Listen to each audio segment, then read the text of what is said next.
이 시간에는 대한민국 해병대가 강한 이유에 대해서 말씀을 드려보도록 하겠습니다. 제가 용산에 있는 전쟁기념관을 가봤습니다. 그 용산에 있는 전쟁기념관을 안 가신 분도 있을 텐데, 그 용산에 있는 전쟁기념관을 가보면 그 해병대를 소개하는 곳에 그 표처럼 써 있는 내용이 있는데, 싸우면 반드시 이기는 우리는 무적해병이다, 이렇게 써 있습니다. 해병대는 싸워서 이기는 전통을 만들어 놓은 군대다.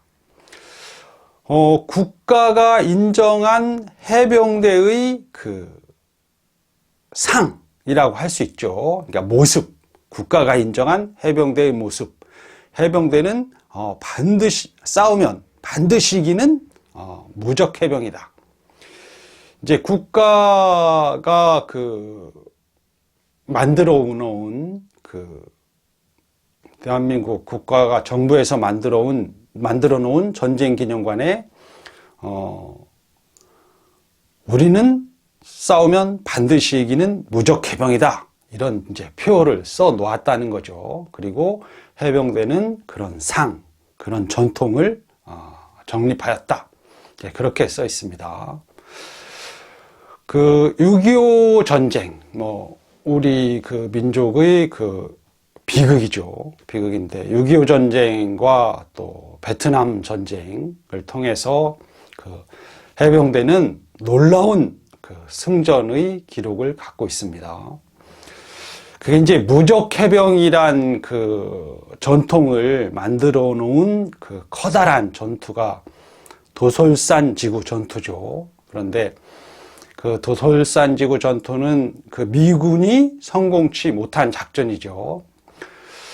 미군이 도저히 공략하지 못한 그런 도솔산이라는 고지를, 엄청나게 큰 이제 산인데, 20여 개의 고지가 있는, 봉우리가 있는 그런 산을 17일 동안 계속 공격해서 결국은 20여 개의 고지, 정확하게는 24개의 고지로 알고 있는데, 24개의 고지를 차례차례 점령을 해 나간 어마어마한 전투죠. 사상 비율이라고 하는데, 우리 아군의 피해와 상대방의 피해를 견주어 보는 거, 사상자, 그러니까 우리 아군이 한 명이 전사했다, 그러면 북한군은 북괴군이 아닐 수 있고 중공군일 수도 있죠. 중공군. 적군은 몇 명이 죽였나, 그러면 우리 아군이 한 명 죽었을 때 상대방은 몇 명 죽었다. 그게 이제 사상 비율인데, 그 사상 비율이 1대 20 정도 됩니다. 그러니까 우리 아군이 한 명 좀 전사를 했다, 그러면 적군은 20명. 실제로 이제 우리 아군이 123명 정도가 전사를 했는데, 적군은 2,000명 이상 이렇게 이제 죽은 거죠. 그렇게 이제 어마어마한 사상 비율로 우리 해병대가 도솔산지구 전투에서 승리를 하고, 그 후에 이제 이승만 대통령이, 당시에 대통령이었던 이승만 대통령이 해병대는 무적해병이다, 그런 이제 어떤 해병대를 상징하는 휘호를 하사했다 그랬는데, 해병대를 상징하는 그런 말이 생겨나게 된 거죠. 이승만 대통령이 무적해병이란 단어죠. 그런 말을 씀으로 해서 해병대는 무적해병이다, 그러므로 해서 그때부터 해병대는 무적해병이다. 그 후로 이제 인천 상륙작전도 해서 서울 수복도 하고, 또 이제 6.25 전쟁이 끝나고 난 다음에는 베트남 전쟁에서 짜빈동 전투라고 있죠. 도솔산 지구 전투는 좀 긴 전투고 좀 더 큰 단위의 전투였다면, 베트남의 그 짜빈동 전투, 이 짜빈동 전투도 다 아실 겁니다. 좀 짧은 기간, 하루 이틀 정도 단기간에 역시 사상 비율이 20대 1 정도에 이르는, 그러니까 우리 아군이 한 명 전사했다면, 상대 적군은 20명이 죽은 거. 그런 사상 비율로, 짜빈동 전투에서도, 승리를 했죠. 그래서 이제 세계 최강의 군대, 미군인데, 언제나 말씀드리고 다 아시다시피 세계 최강의 미군은, 한국군을 신뢰한다. 그러니까 그 중에서도 우리 해병대를, 가장 신뢰할 수밖에 없다. 그렇습니다. 이것은 우리 해병대 선배님들의 업적입니다. 6.25 전쟁과 그 베트남전을 통해서 우리 해병대 선배님들은 우리나라뿐만 아니라 미국 또 세계가 놀랄 만한 엄청난 승전을 기록했다. 이렇게 이제 놀라운 승전 기록이 있고 그 후로 수십 년이 지났어도 우리 후배 해병들은 싸우면 반드시 이긴다라는 그런 전통을 계속 계승하려고 부단히 노력하고 있습니다. 전쟁에서 가장 중요한 요소, 그러니까 승패를 좌우하는 가장 중요한 요소는 싸우면 이긴다는 정신, 그런 것 같습니다. 정신력이죠. 물론 이제 그 장비 차이가, 전력 차이가 엄청나게 난다면 그것도 이제 불가능하겠지만, 어느 정도 조금 비슷하다라고 하거나 조금 열세일지라도 싸우면 반드시 이긴다는 그런 정신을 가지고 있으면 이길 수가 있다. 이전의 6.25 때와 베트남 전에는 그렇게 우리 해병대 선배님들이 놀라운 승전의 기록을 가지고 있다. 그것은 싸우면 반드시 이긴다는 정신이 있었기 때문이고, 역시 지금도 그렇습니다. 지금도 해병대가 강하다고 그 생각되는 이유, 그 원인을 찾는다면, 해병대 가면 힘들고 고생한다. 이제 그런 것을 누구라도 다 알고 있는데, 그 해병대 가면 힘들고 고생한다는 것을 알고 스스로 해병대를 지원하는 우리 해병대 전사죠. 해병대 전사들이 있기 때문이다. 고생과, 저는 이제 고행이라고 표현도 하기도 하는데, 고생과 고행을 각오한 그 정신력, 그것이 해병대원들에게는 있다. 그런 뜻이죠. 6.25 전쟁 또는 월남전 또 지금에 이르기까지 그 고생을 각오한 싸움을 마다하지 않는, 전쟁을 두려워하지 않는 그런 정신력. 고생을 각오한 정신력이 있다 이거죠. 이제 각오라는 것이 그 자기에게 닥친 그 현실, 어려운 현실이죠. 그런 것에 대해서 회피하거나 이제 도망가는 것이 아니고 정면으로 맞부딪히는 게 각오죠. 그러니까 고생을 각오하고 그런 마음가짐으로 해병대를 지원하기 때문에 해병대에 들어간, 해병대에 입대한 젊은이, 해병대 해병대원들은 전쟁이 일어나면 정면 돌파할 수 있는 용기와 기백이 있다는 거죠. 그것은 6.25 이후로 계속 우리 해병대 대원들에게, 해병대 용사들에게 그 전해지는 그 정신력이다. 그렇게 말할 수가 있습니다. 어떤 사람들은 요즘 해병은 약해! 이렇게 말하는 사람들이 있을 수도 있습니다. 해병 출신일 수도 있고 해병 출신이 아닐 수도 있는데 요즘 해병들 약하다 이렇게 얘기하기도 하지만, 저는 그런 얘기는 모르고 하는 소리다. 그렇게 말하고 싶습니다. 진짜 모르고 하는 소리다. 해병대 정신을 모르고 하는 소리다. 요즘 해병들은 결코 약하지 않습니다. 저는 그렇게 믿고 있습니다. 6.25 전쟁과 월남전 때 우리 해병대가 엄청나게 강했지만 지금도 해병대는 강하다. 지금 이제 20대 초반의 젊은이들이 약해 보여도 결코 그렇지 않다. 고생을 각오하는 그런 젊은이들은, 그런 해병대원들은 전쟁이 일어나면 언제나 조금도 두려움 없이 싸움을 할 수가 있다. 이제 그것이 드러난 사건이 최근에 몇 년 전의 그것도 이제 꽤 오래는 아니지만 수년 지난 이야기지만 연평도 포격전이 있습니다.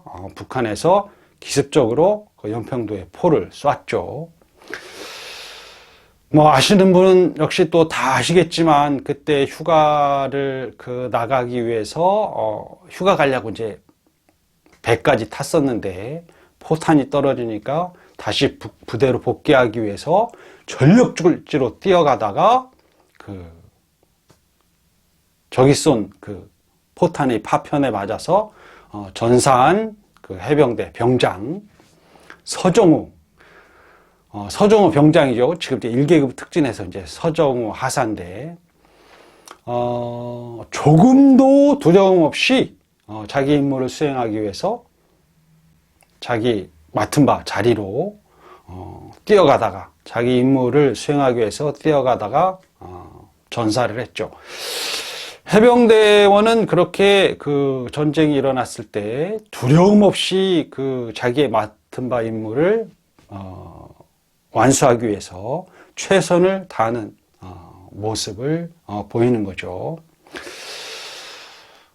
이제 서정우 하사가 전사할 당시 이제 해병대는 휴가 갈 때 정복을 입고 정모를 쓰는데 정모에 이렇게 정모 앞에 해병대 앵카가 있는데 그 앵카가 튀어나가서 소나무에 이렇게 딱 박혀 있는데 저는 이제 그게 연출한 걸로 알았는데 소나무에 앵카가 박혀 있는 게 그게 아니고 연출한 것이 아니고 실제로 서정우 하사의 모자에 있던 앵카가 이렇게 소나무에 박혀 있는 것이다.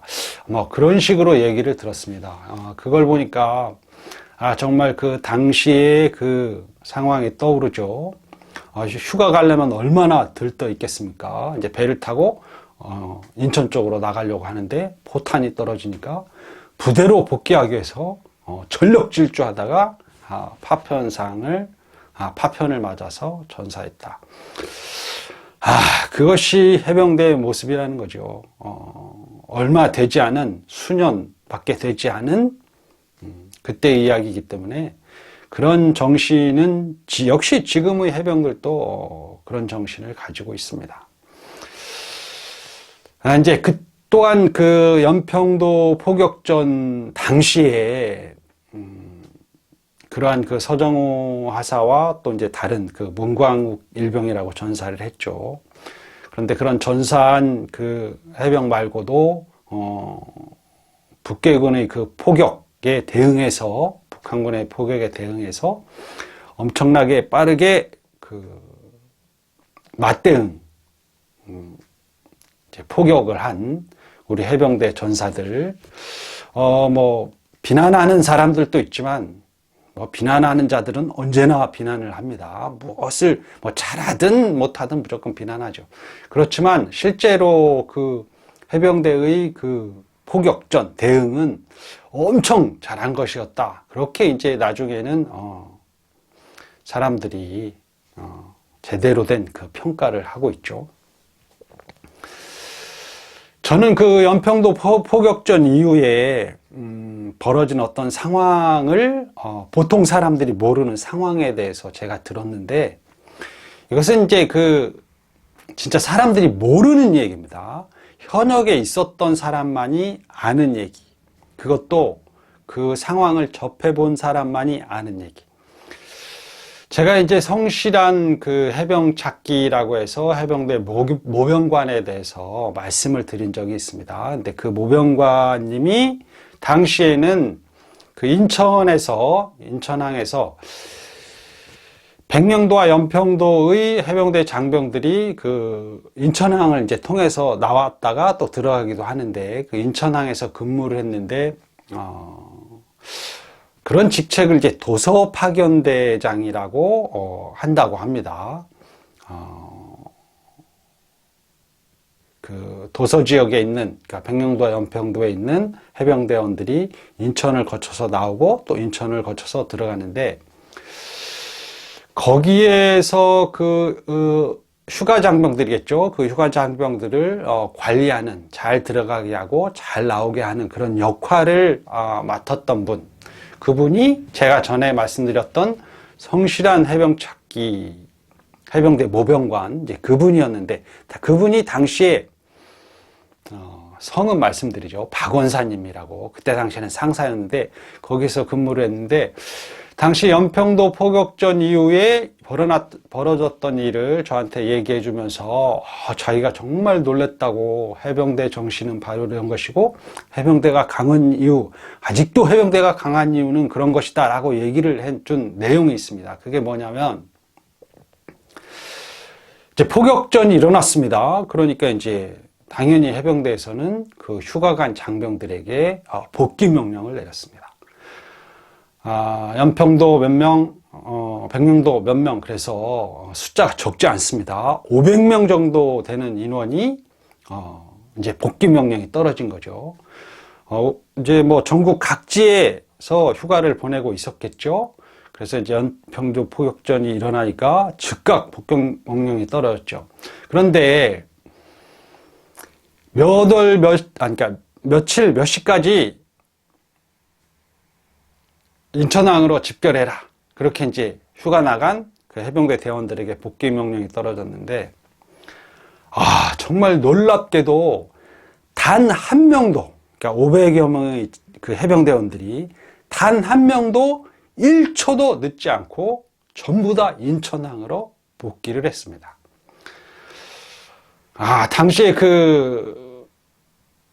당시에 상사였지만 그 박 상사님이었겠죠. 그때 당시 이제 원사로 전역하셨지만 그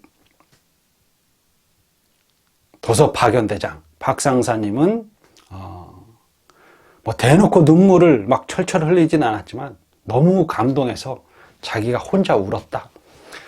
야, 조금도 한 명의 해병대원들도 이제 전쟁에 나가는 거죠. 전쟁하러. 연평도에서 포격전이 일어났고 곧 전쟁이 일어날 수도 있고, 그런데 그 전쟁에 출전을 하는데 단 한 명도 빠지지 않고 모두 인천항에 집결했다. 그걸 보고 당시 담당자였던 그 박 상사님이 정말 너무 감동적이고 그래서 자기가 울었다고 합니다. 눈물을 흘렸다. 그게 해병대의 힘이다. 그러니까 요즘에 이제 그 해병대를 비난하는 사람들이 해병대를 약하다든, 뭐 타군도 그렇죠. 해병대 비난하는 자들은 해병대 요즘 약해졌어 이렇게 말하기도 하고, 또 진짜 해병대 출신들도 뭣도 모르고 뭐 요즘 젊은 해병들 약하다든 등 뭐 이런 식으로 얘기를 하고 그러는데, 그건 해병대 정신에 대해서 모르기 때문에 그러는 것입니다. 해병대원들이, 그 젊은이들이 왜 고생을 각오하고 힘든 것을 각오하고 해병대를 가는지, 그리고 그 힘든 것을 각오한 그 마음에 의해서 어떤 결과가 나타나는지, 전쟁이 일어나도 해병대원들은, 젊은 해병대원들, 지금 현역들은 조금도 두려워하지 않고 전쟁에 대응할 마음가짐이 되어 있다. 예전부터 그랬다. 6.25 전쟁에서도, 베트남전에서도, 그리고 쭉 계속 이어져서 뭐 저희 때도 그랬을 것이고, 지금도 그 해병대원들은 전쟁이 일어나면 두려움 없이 나아가서 싸움을 할 수 있는 그런 용기 있는 강한 군인이라는 거죠. 전쟁이 일어났는데 보통 사람들은 주저할 수 있습니다. 그렇지만 해병대원들은 두려움 없이 전쟁에 나간다. 이것이 해병대 정신이라는 거죠. 그리고 그 해병대 정신은 살아있다. 조금 더 놀라운 것은 그 해병대 대원들이 인천항에 500여 명에 직결하는데 1초도, 단 한 명도 1초도 늦지 않았다 그랬는데, 놀랍게도 그 젊은 해병대 대원을 데리고 온 사람들이 바로 해병대 출신, 대다수, 다가 해병대 출신은 아니겠지만, 해병대 출신의 아버지들이 아주 많았다. 그러니까, 대를 이어서 해병대가 되는데, 자기 아들이, 곧 참전을 하고, 죽을지도 모르죠. 전쟁에 나가면. 참전을 하러 이제 가는데, 아버지들이 데리고 왔다는 거죠. 해병대의 아버지들이. 해병대원들은 단 한 명도 주저하지 않고 그 전쟁에 참전하기 위해서 집결지로 모였다.